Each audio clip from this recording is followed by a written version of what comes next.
composite functions, domains and ranges. Sometimes composite functions require consideration of domain. So as an example here we have the function f, which maps x to 2x plus 1, and the function g, which maps x to the square root of x. Now, if we consider this function, f of x is equal to 2x plus 1, there's no problem with domain for that function.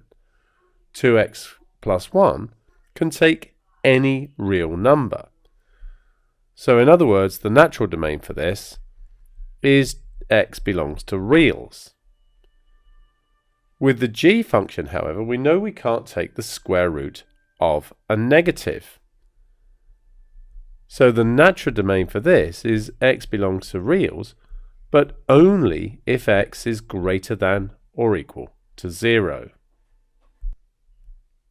So we must bear that in mind when we're doing composite functions. So think about f of g of x. So the x comes in from this side. This means that the function g is done first, and then the function f is done next. Now we know there's no problem with input going into f. Any real number can go in there. But we have a problem right at the beginning in that we have to make this restriction. So let's go ahead and actually find the composite function. So we have f of g of x. So that's going to be f of the square root of x. So the square root of x is now the input here to f. So we do twice the input and then add 1. And of course, our domain is going to be x such that x is a real, x is greater than or equal to 0.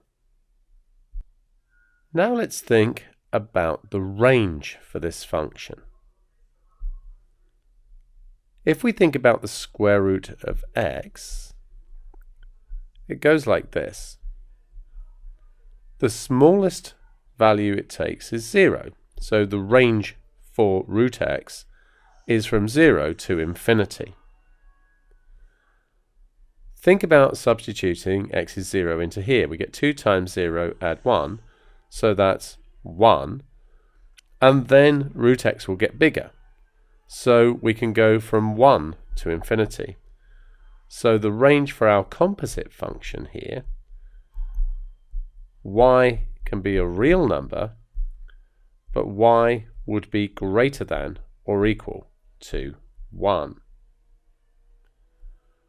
Now let's come and do g of f of x. Now if we do that, the function f is done first. Think about it, the x is coming from this side. And then the g is done. We have no problem with input here, but we do here. The input has to be greater than or equal to 0. So, if we have x coming in here, we know that 2x plus 1 comes out here. And we need to have 2x plus 1 being greater than or equal to 0. So 2x is greater than or equal to negative 1. So x is greater than or equal to negative a half.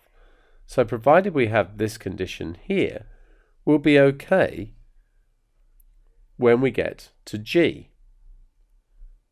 So our restriction made here, that x is greater than or equal to negative half, means that when we're going in here, we'll only end up with x's that are greater than or equal to 0. So let's go ahead and find the composition. So we're doing g of f of x, which means we have g of 2x plus 1, and g is the square root function. Square root's whatever goes in, so that's the square root of 2x plus 1.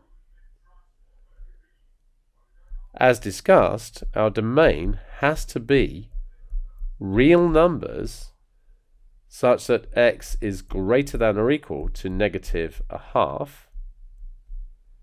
And let's have a think about the range.